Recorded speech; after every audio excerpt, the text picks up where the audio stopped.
Hello everyone, नमस्कार। तो आज हम बात करने वाले हैं मॉडर्न इंडिया के बारे में। और मॉडर्न इंडिया के बारे में जो भी क्वेश्चन बन सकते हैं उनको हम कवर करेंगे। सबसे पहला क्वेश्चन देखिए, भारत में प्रथम ब्रिटिश प्रेसिडेंसी की स्थापना कहाँ की गई थी? भारत में प्रथम ब्रिटिश प्रेसिडेंसी की स्थापना कहाँ की गई थी? तो ये की गई थी सूरत में। ठीक है, अगला क्वेश्चन देखिए, किस युद्ध में त्रावणकोर राज्य के मारथंड वर्मा से डच पराजित हुए थे? किस युद्ध में त्रावणकोर राज्य के मारथंड वर्मा से डच पराजित हुए थे? तो इसका सही आंसर होगा ऑप्शन नंबर 4 यानी कि कोलाचेल। अगला क्वेश्चन देखिए, किसने भारत के लिए समुद्री मार्ग की खोज करने वाले पहले व्यक्ति थे? यानी ये कौन भारत की समुद्री मार्ग की खोज करने वाले पहले व्यक्ति थे? कौन थे? ऑप्शन नंबर 4 पुर्तगाली। ठीक है, राइट आंसर होगा पुर्तगाली। पता होगा। किस युद्ध ने भारत में ब्रिटिश उपनिवेशवाद की नींव रखी? किस युद्ध ने, युद्ध पूछ रहा है, तो ब्रिटिश भारत में उपनिवेशवाद की नींव रखी। तो किसने रखी? तो ऑप्शन नंबर ए यानी कि प्लासी का युद्ध। प्लासी के युद्ध के बाद ही ब्रिटिश औपनिवेशिकवाद की नींव रखी जाती है। अगला देखिए, पहली शताब्दी ईस्वी में निम्नलिखित में से कौन रोम में भारतीय निर्यात की एक प्रमुख वस्तु नहीं थी? पहली शताब्दी ईस्वी में निम्नलिखित में से कौन सी रोम में भारतीय निर्यात की एक प्रमुख वस्तु नहीं थी? कौन सी नहीं थी? तो इसमें ऑप्शन नंबर 4 जायद एक जो है ना, कि अगर हम जो भारतीय निर्यात करते थे, रोम वाले जो निर्यात करते थे, तो उसमें से एक प्रमुख वस्तु नहीं थी। कौन कौन सी थी? मिर्च, जटामांसी, कछुआ खोल। तो ये प्रमुख वस्तु थी, और जायफल ये कोई प्रमुख फसल नहीं थी। अगला क्वेश्चन देखिए, औपनिवेशिक शासन को सर्वप्रथम कहाँ स्थापित किया गया था?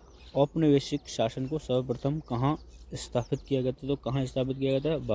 बंगाल में औपनिवेशिक शासन को स्थापित किया गया था। अगला क्वेश्चन देखिए, मतलब किसको प्रारंभिक तौर पर ईस्ट इंडीज के साथ व्यापार करने के लिए गठित किया गया था, लेकिन अंत में यह मुख्य रूप से भारतीय उपमहाद्वीप और चीन के साथ व्यापार तक ही सीमित रहा? तो इसका जो सही आंसर होगा ऑप्शन नंबर 3 यानी कि सी, ईस्ट इंडिया कंपनी के बारे में ये कथन बोल रखा है। अगला क्वेश्चन देखिए, पुर्तगालियों ने गोवा पर कब कब्जा किया? तो कब किया? 1510 ईस्वी में पुर्तगालियों ने गोवा पर कब्जा किया। अगला देखिए, पहला पुर्तगाली कारखाना हुगली नदी के तट पर कब स्थापित किया गया था? तो कब? 1651 ईस्वी में। ईस्ट इंडिया कंपनी को 31 दिसंबर को एलिजाबेथ प्रथम द्वारा अंग्रेजी रॉयल चार्टर को मतलब कब दिया था? ईस्ट इंडिया कंपनी को 31 दिसंबर, और ये सन कौन सी थी? तो सन थी 31 दिसंबर 1600 को एलिजाबेथ प्रथम द्वारा अंग्रेजी रॉयल चार्टर दिया गया था। किस कंपनी ने 1651 में हुगली नदी के तट पर एक कारखाना स्थापित किया? तो किसने किया? तो ये किया अंग्रेजी ने। विलियम हॉकिंग सम्राट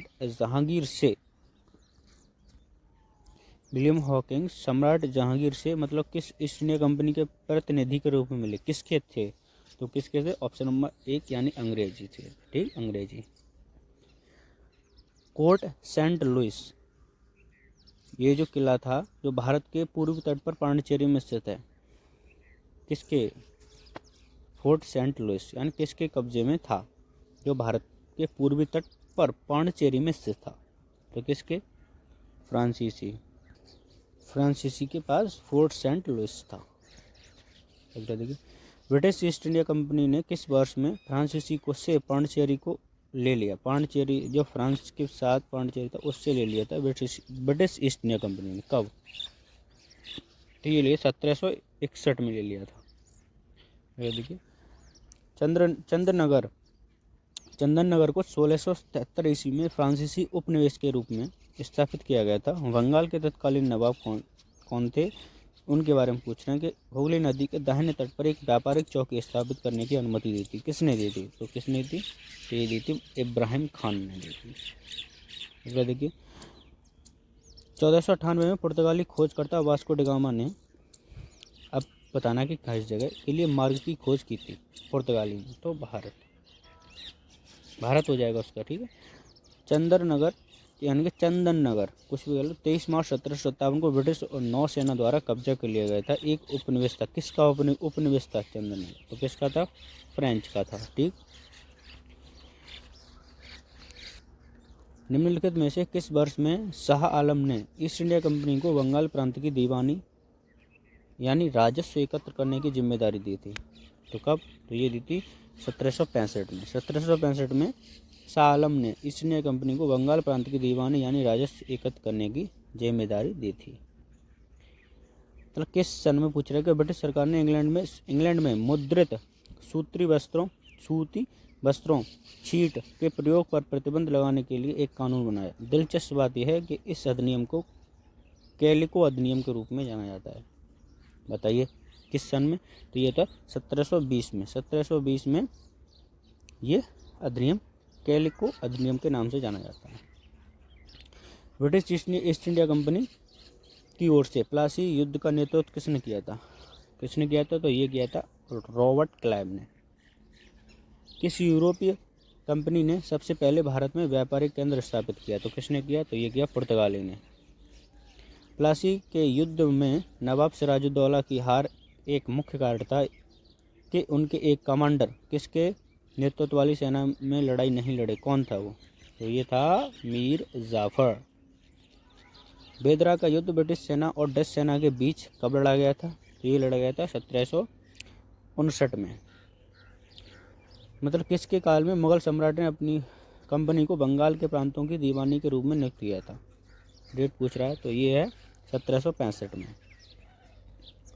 ईस्ट इंडिया कंपनी ने नवाब की दीवानी का अधिग्रहण किस वर्ष किया था? नवाब की दीवानी का अधिग्रहण ईस्ट इंडिया कंपनी, तो ये किया था 1765 में।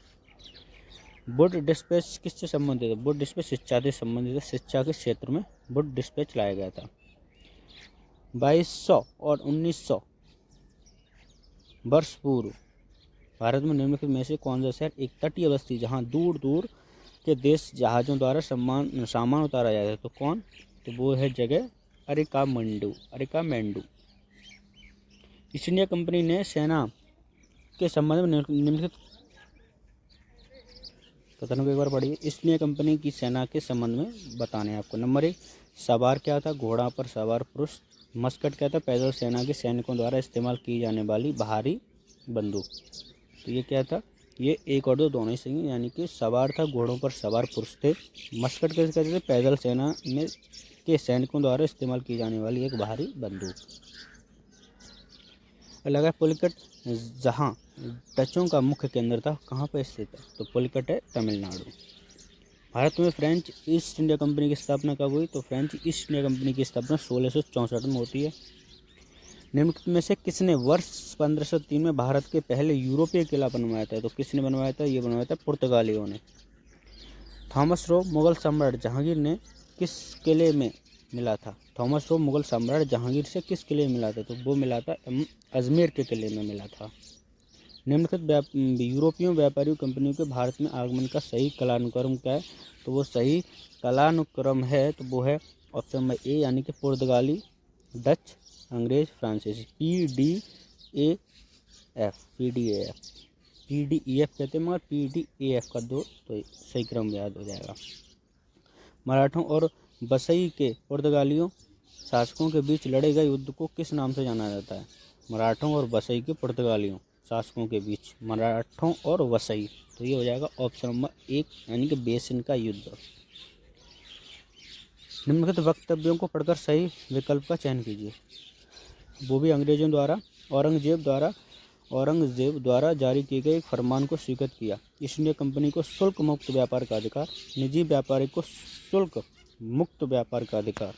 तो इसका सही आंसर है ऑप्शन नंबर ए, ओनली ए। क्यों? ईस्ट इंडिया कंपनी को शुल्क मुक्त व्यापार करने की आज़ादी। निम्नलिखित में से कौन सा केंद्र भारत में डच वाणिज्यिक केंद्र नहीं था। तो कौन सा है जो डच वाणिज्यिक केंद्र नहीं था? वो है हुगली। ठीक है, आज के लिए बस इतना ही करते हैं, मिलते हैं अगले टेस्ट में। तब तक के लिए ख्याल रखिए अपना, मस्त रहिए। जय हिंद, जय भारत।